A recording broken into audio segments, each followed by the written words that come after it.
thank you guys so much for all the support and everything, for actually coming out and showing yourselves and trying to get the community a bit closer together. So thanks. And I've noticed since I moved to Tennessee from Florida, the con scene is very, very, very tiny here. I've only seen about 300 to 400 people in the convention scene at all, compared to Florida that has over probably 30,000 people. So I'm just trying to get this community bigger and tighter and more family-like. You guys are really nice. Well, you've been nice to me so far.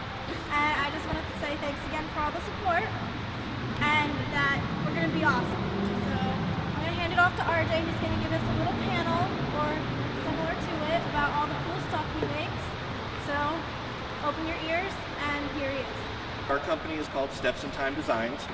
We basically specialize in steampunk, but I will show you there are techniques that we do making some of our stuff that you guys can use on making your costumes into the different styles. Because once you learn the techniques, it doesn't matter if I'm going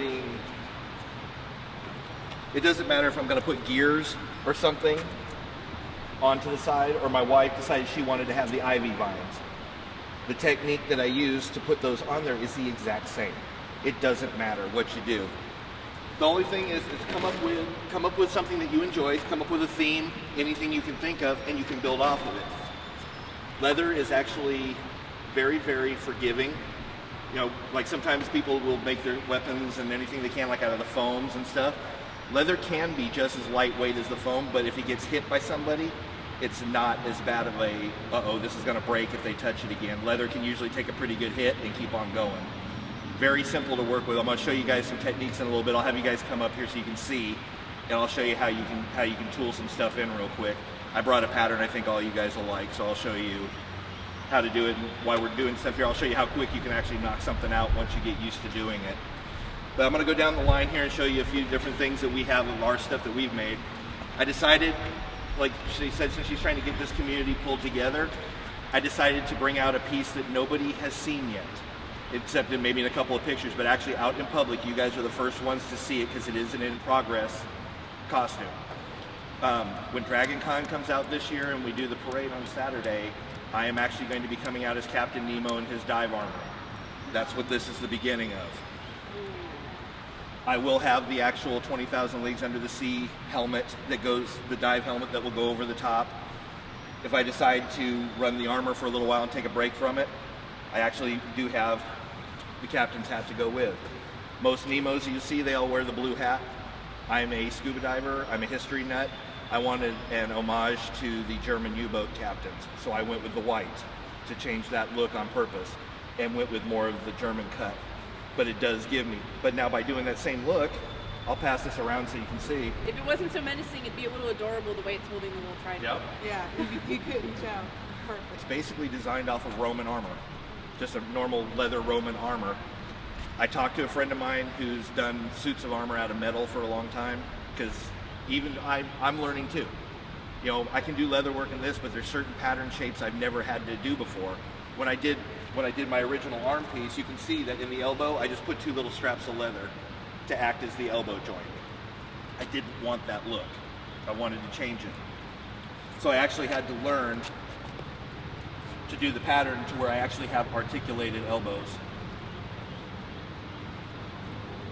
But a matter of trying to decorate it, we did it to where it looks like the deck plates on the sub.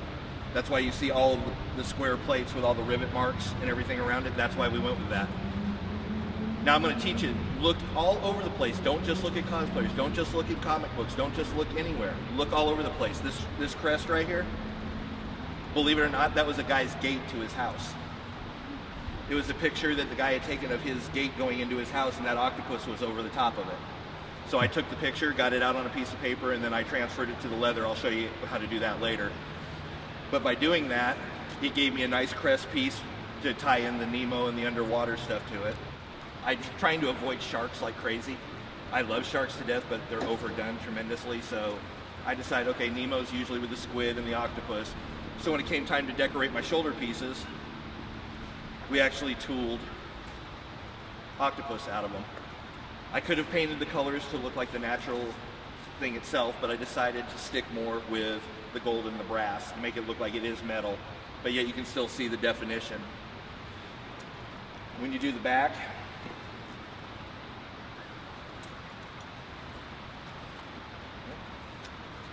when I have that thing on there, you would not believe that I can actually put my hands just like that on top of my head with the full armor on. I have full use of my arms. Because even if I come right here, you can see it, the way the shoulder pieces work. That flips up out of the way. So I have much more mobility in this than I do with the shoulder. But when you make stuff, think of the concept of looks. I love 20,000 Leagues Under the Sea. I have since I was this tall. I've always wanted that helmet. It will be mine here within a month. It will be mine. But the one thing about that movie that I never liked is they did such a great job on what the submarine looked like. But then when you turn around and you see the divers underwater, with the exception of the helmets, were really cool. You're looking at their air tanks, and I'm like, your air tanks, I can see 2 scuba tanks. You couldn't have done something to make it look, but not go as goofy if you watch the old, like, 1965 Journey to the Center of the Earth, when Nemo comes out and he's got a gigantic shell on his back. I'm like, no, we got to find something in between. I decided to come up, since we do steampunk, I decided to come up with, like, a Victorian cabinet look to it. My father and I, we made all of the wood for the shape itself. This is where you guys start doing it. Look at yard sales, look around. This piece right here, it's a 1960s hanging lamp that used to have paper inside there, and it was like an octagon in shape. I got it, cut down the thing, flattened it all out there. So I put it there, and then just so you can get some looks from the side, I put it on the side. Things you don't think of. How good the seahorses look on there? Bath and Body Works. Get gauges, take them apart, go to the inside and break the spring loose. Then you can put the hand wherever you want it. Take some red, take a red Sharpie, color a red chunk in there, bury the needle in the red so they always look dangerous because they're always in the red. Or if the other case I'm going to do one with oxygen, put it all the way on the other end in the red where it looks like you're running out. Always gives you that little adventurous edge to it. I try to make everything work. But if I open this, you actually have, and I have friends, because I dive, and I have friends that I know would give me a hard time, I can actually trace starting at the air tank all the way through everything, and it does make a circuit, so if somebody wants to get technical, I'm like, yes, it goes in a big circuit, and it would work. But like I said, we tried to make everything work. This part here you won't be able to see, but when I have that helmet on, I am going to attach it to the pack, and this right here, I have a fan up in here that is blowing air right out the top of here that will attach in and blow air into my helmet when I'm wearing it, just to give me a little bit of air conditioning. All those are run off of 3 9-volt batteries. I have this part right here, this little box piece, Velcro. Pull it out, there's all my batteries right behind it. But that way, I can get to them to change them easy, but they're very easy to get to, but they're hidden and you don't see the wires and everything running. We ran into a guy, it's an old World War II ham radio. Once again, just start adding your touches to it to where everything functions.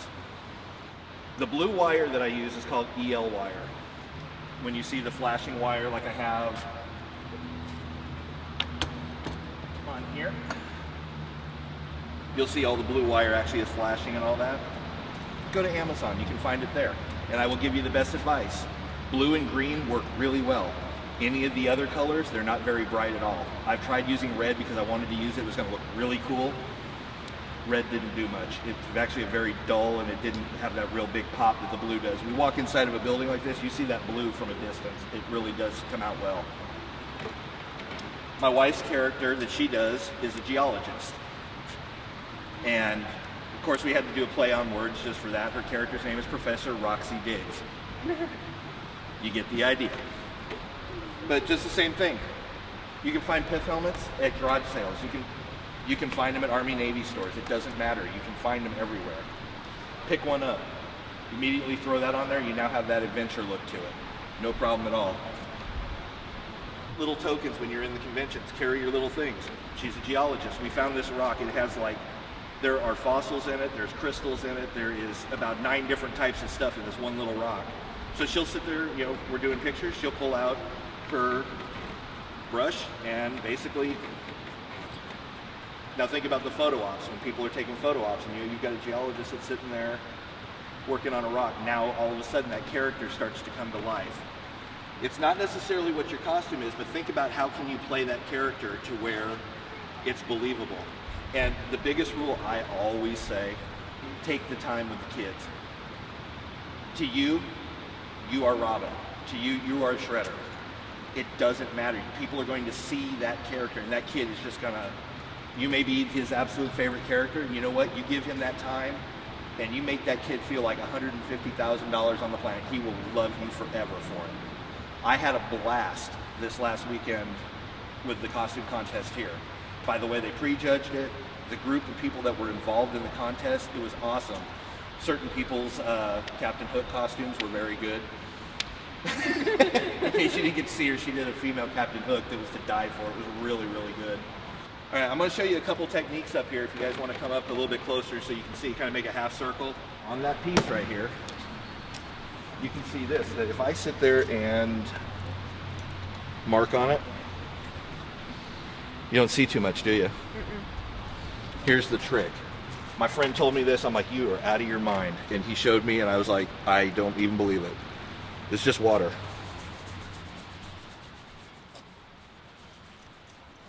Now you felt, what I want you to do is I'm going to bring this around. Feel the warmth of that leather right there. Feel that one? Now, give me 1 second here. Now I want you to take your same hand and put it on top of where I put water. Feel it's a lot colder.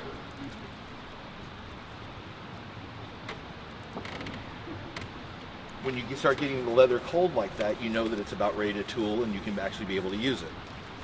Okay, what I'm going to do here, this is the part I didn't believe in. Yes, you guys can drool, you saw which one I grabbed. But what you can do is, all I'm doing is laying it right over the top there. Now remember how I was sitting there rubbing on it and you didn't get any marks? It's a ballpoint pen. But I don't have to have a ballpoint, watch. Start to see marks. All you're doing, tracing over. Granted, trust me, I would be doing this a lot slower if I was doing this for a piece for somebody, but you're just doing this so you get the idea. All these techniques, right, you're lucky right here in Knoxville you have Tandy Leather. They're right over by Hooters on Kingston Pike, right over there. He does classes every Saturday morning. His name is Kevin. He's the manager over there. He's a friend of mine. You know, go in there, check it out. He does beginning classes so you learn how to do this kind of tooling. Okay, now you've seen what we've been doing here?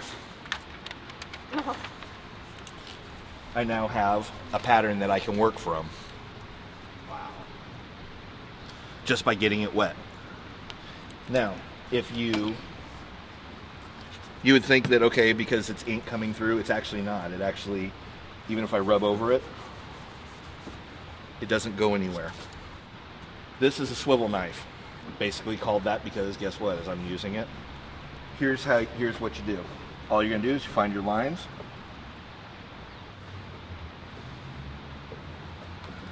Now keep in mind all those gears that you're seeing on the stuff behind me, or all the straight lines that you're seeing on here, or the tooling that you see on the Octopus, all those were done with this exact same technique that I'm doing right here. And I'm going to show you two different ways. On this side, you can see how everything's just cut into the leather. Okay? Now you have that option. That's going to look cool.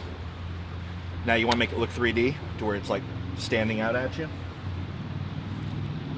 This tool that I'm going to show you is called a backgrounder. And for the people who saw my costume and when I told them that I've got about 500 hours into it, see how small that tool is? I did every bit of tooling on that and on that with that little tool. I'm putting the big heavy end down into the edge.